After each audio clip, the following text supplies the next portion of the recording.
Você já percebeu que você não consegue almoçar sem mexer no celular?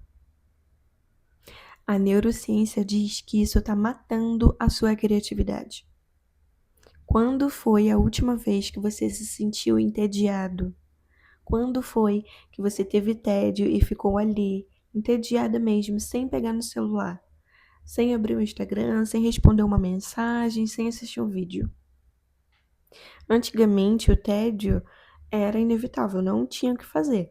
O tédio vinha e a gente ficava ali entediado, esperando o tédio ir embora, com aquela sensação de que não tem nada para fazer. Hoje, o celular atua como uma chupeta digital.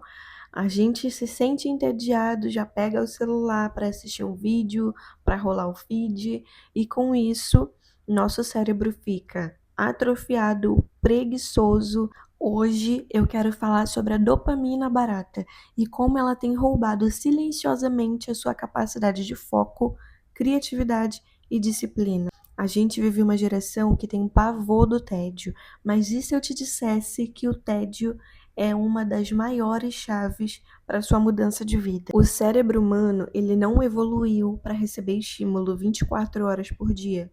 E aí cada TikTok, cada Reels que a gente assiste é uma microdose de dopamina. Com isso, nosso cérebro fica anestesiado. E aí, atividades comuns, como estudar, ler um livro, uma conversa mais profunda, parece chata, porque o nível de dopamina que o celular entrega é artificialmente alto. Mas o que é a dopamina?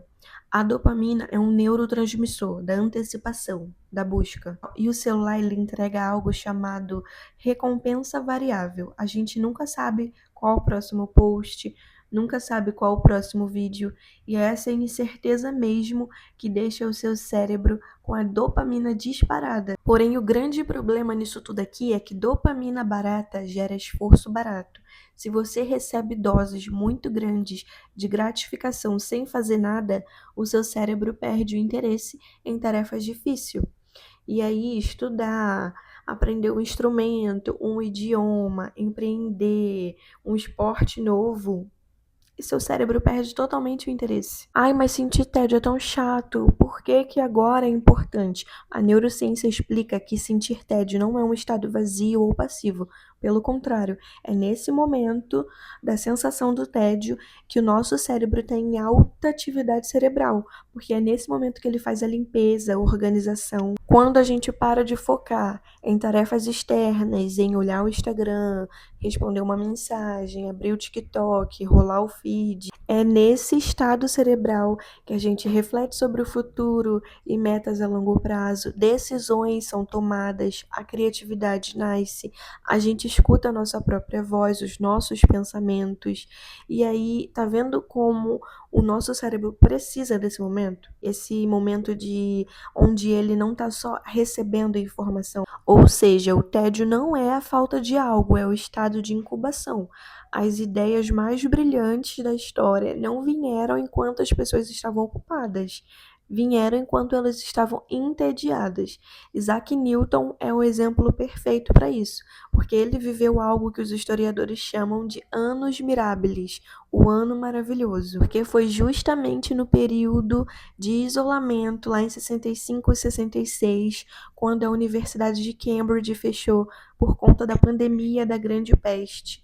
Ele precisou voltar para casa da sua família. E aí, nesse momento de tédio forçado, sem aula, sem distração, sem internet, né? Ele precisou ficar sozinho com seus próprios pensamentos e foi quando ele criou tudo que ele criou. Então, quem chamamos de gênio hoje foi, na verdade, uma mente brilhante colocado num ambiente de zero estímulo, sem distração, sem celular.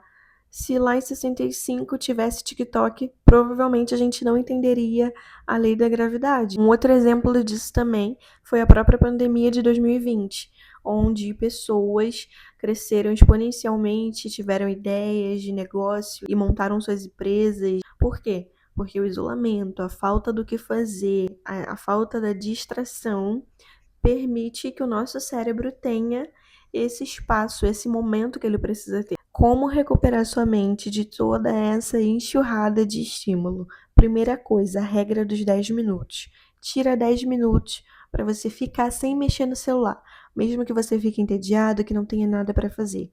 Tenha esses 10 minutos para você pensar, para você ouvir a sua voz, ouvir os seus pensamentos, mesmo que seja chato, só volta a mexer depois dos 10 minutos. E você vai ver que conforme você conseguir fazer hoje 10 minutos, amanhã 10 minutos, com o tempo você vai conseguir dobrar esse valor e triplicar esse valor. E não vai te fazer tanta falta assim. Segunda coisa, atividades de baixo estímulo. Se você vai lavar louça, por exemplo, lava a louça sem ouvir uma música, sem ver um vídeo, sem estar ouvindo nada. Lava a louça no silêncio e deixa aquele momento ali para o seu cérebro se reorganizar e te dar ideias e criar coisas. Você vai ver que você vai ter as suas melhores ideias aí nesse momento. Terceira coisa, o jejum da dopamina. Crie janelas onde o celular é proibido. Por exemplo, de 7 da noite até as 7 da manhã, você não vai mexer no celular. Ou então, de 8 horas da noite, você vai começar a sua limpeza do sono e aí só vai mexer depois do meio-dia do dia seguinte.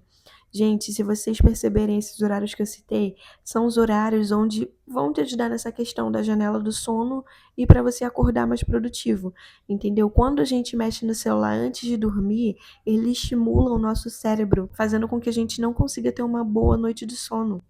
Então, faça a limpeza de sono. Evite mexer no celular antes de você dormir. Então, retoma o controle da sua manhã, da sua noite, da sua rotina de sono. O tédio é o limiar para a grandeza. A próxima vez que você sentir o impulso de pegar no celular, não pega não, espera um pouco. Tenta ficar sem. Porque é nesse momento que seu cérebro está tentando criar algo novo. Não interrompa esse processo. Se você gostou desse vídeo, clique em gostei para o YouTube entender que esse vídeo é bacana e recomendar. Se inscreve no canal e fica aqui comigo. E até o próximo vídeo. Tchau!